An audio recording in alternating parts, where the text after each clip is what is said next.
Director Wray, I'm deeply concerned that the FBI and the Department of Justice have become thoroughly politicized. I think this is a problem that began during the Obama administration. I think it metastasized with career officials during the Trump administration, and I think it continues and is even worse today under the Biden administration. I don't believe you personally reflect that politicization, but I think you've been unwilling to root it out.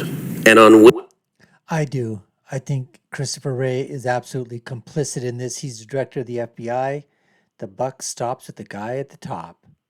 Willing to hold people accountable for the politicization. I hear regularly from FBI agents and from professionals at the Department of Justice who are dismayed that our law enforcement has been weaponized and politicized rather than remaining apolitical as it has been for the history of our country. Yesterday, it was reported that Project Veritas had obtained a copy of an FBI training material, which listed various symbols and themes which, in the FBI's estimation, were indicative of, quote, militia violent extremism. Now, these symbols weren't things like the Ku Klux Klan or the Nazi Party, which naturally would be symbols of that, but instead they included, rather astonishingly, patriotic symbols of our nation and our history. Included on this list is the Betsy Ross flag. Now, that's fairly remarkable that the Betsy Ross flag in the FBI's indication is indicative of militia violent extremism, because among other people who have been... Look at him right there, folks. He knows he's in trouble, but you know what? It doesn't matter, because these meetings, they just last for a few hours, and then they go on their merry way. Go to lunch, they go to dinner, have a couple of drinks, and you know what? It's the same old crap. SOS. Same old, you know what I mean? Every single day, 24/7. It's just they get on a hot seat for a little bit. I call it a warm seat. And then, so what? Nothing's going to happen. Come on.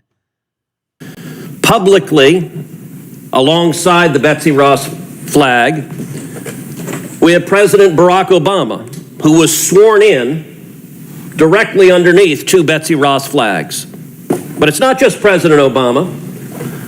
We also have President Biden, who was sworn in under Betsy Ross flags.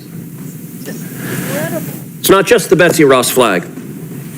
Also on this list is the Gadsden flag as a symbol of violent extremism. Now, the state of Virginia has a license plate for the Gadsden flag, as do many other states. I think people would be astonished to find that having that license plate, the FBI indicates that you're a violent extremist. Also included on this is a text that I was particularly struck, is the Gonzales battle flag. Come and take it. As indicative of being a violent extremist militia. Well, I will self-report right now that every day in the Senate I wear my boots. That is great. That is absolutely fantastic. Took off his boots. He's got the Gadsden flag. The St. Claus flag. I mean, this is unbelievable. What the hell is the freaking FBI doing? I mean, is this what they have the time for? They can't go after murderers, can't go after rapists, can't do anything else, but they have time to basically say, oh, you know what? If you've got this license plate, if you've got this flag, if you've got this portrait or whatever, you're going to be deemed a domestic terrorist. I mean, this is total and utter BS. That have the Gonzales battle flag on the back of them. Director Wray, what are y'all doing? Should have said, what the hell are y'all doing? This makes no sense. Do you agree with this FBI guidance that the Betsy Ross flag and the Gadsden flag and the Gonzales battle flag are signs of militia violent extremism? Well, Senator, I'm not familiar with the particular document you have behind you. Why is that? You're in charge of the freaking FBI. Oh, you know what? I'm not really sure that I have any idea of the document that you're talking about. You know exactly the document that he's talking about, you unbelievable lying sack of crapola. and I'm not in the practice of trying to comment on documents that I haven't recognized, but I will tell you that when we put out intelligence products, including ones that reference symbols, which we do across a wide variety of contexts, we usually take great pains to put caveats and warnings in the document that make clear that a symbol alone is not considered evidence of violent extremism, and it's... Well, but Director Wray, you don't include things like Antifa, you don't include things like Black Lives Matter. Instead, you identify patriotic Americans as suspect, and I would note there's a pattern of this. As you're aware, the National Association of School Boards asked the Attorney General to investigate parents as domestic terrorists under the Patriot Act.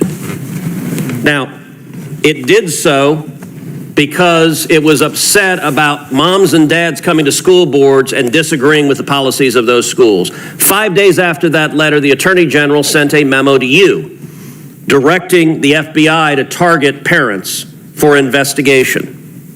Since that time, the National Association of School Boards has apologized for the letter because it was so indefensible, but that hasn't stopped the FBI. In fact, you've created a specific threat tag directed at parents. So let me ask you, how many moms and dads who have spoken up at school boards has the FBI interviewed or investigated since the memo from the Attorney General?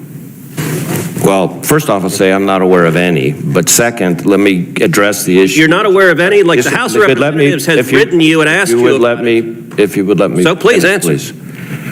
Let me say to you and to this committee the same thing I said to every FBI field office after I read the memo, which was that the FBI is not going to be in the business of investigating speech or policing speech at school board meetings or anywhere else.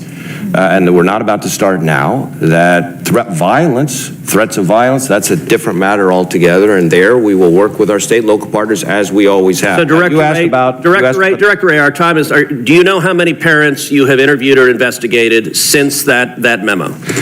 I am aware that we have had a small number of assessments, which is less than an investigation, and a few full investigations, hold on.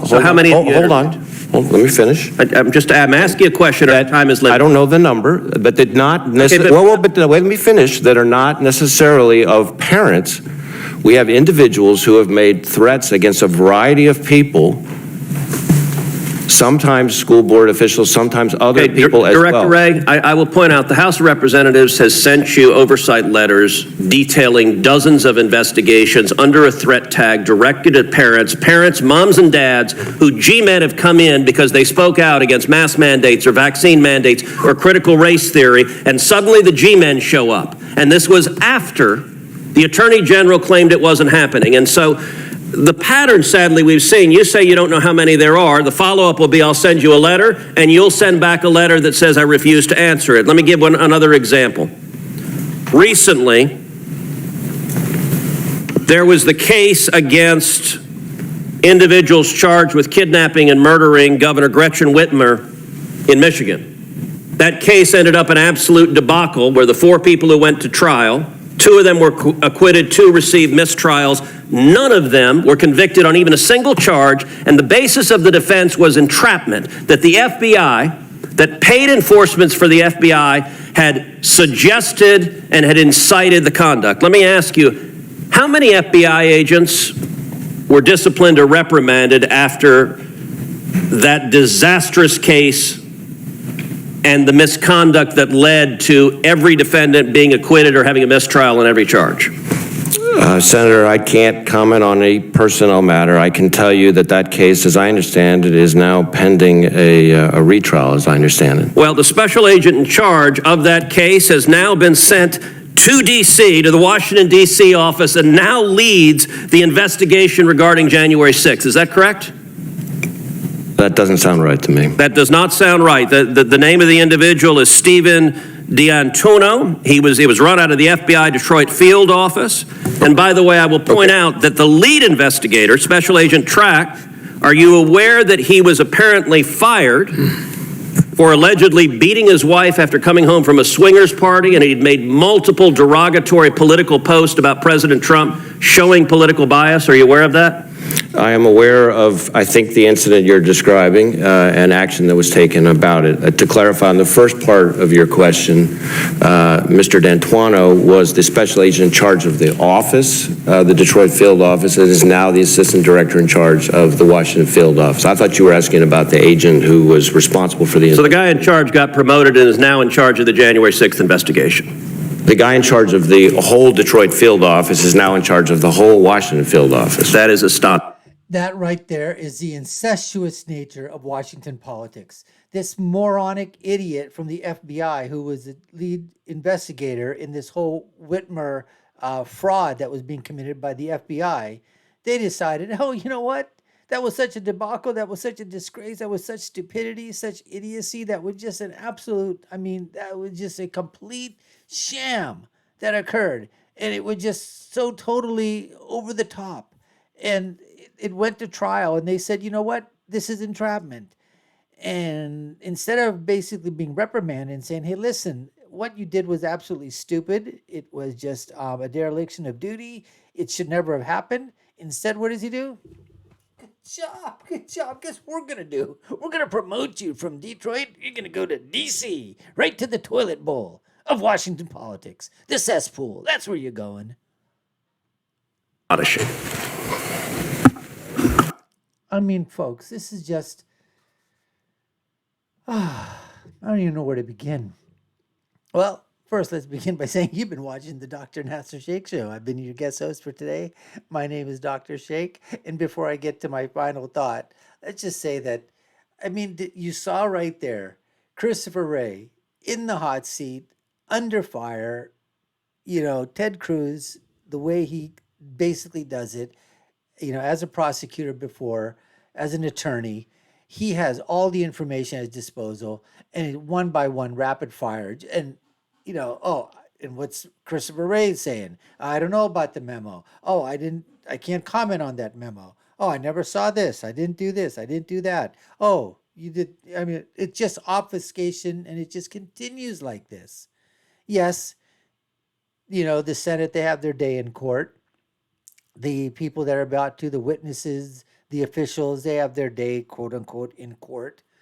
And at the end of the day, what's going to happen? This has been going on for the last 5-6 years. And I think this was a bad appointment, obviously, by President Trump at the time. I think it was. I think, it's just amazing how many bad bureaucrats, we continually put and people get advice on. Now, of course, he was given advice, President Trump, that this is the guy to put in there, and he has to go on that type of advice. He can't be looking at every single person, so I don't put the entire amount of blame on President Trump. But you got to understand, it is the deep state within Washington, D.C. that underpins that entire system. And yes, you have your people at the top making decisions, but it is the underlings. It is the people, at the state level that are, pushing in policies, trying to get things done, trying to get whatever it is that they feel that they think that they're right on to be, to be looked at, to be put into policy, to be put, basically into play. That's what these people are looking for. And that's how they make their move up the ladder, so to speak. Anyways, we appreciate your time watching the video. We hope you like and share this. If you haven't already done so, first time here, subscribe to the Dr. Nasir Shaikh Show. Hit that notification bell, like and share and follow us. You know what to do. And I'll leave you with my final thoughts, folks. And that's the following. You know what it is. When you're right, you're right. When you're left, you're wrong. We'll see you again next time, folks. Take care and stay safe.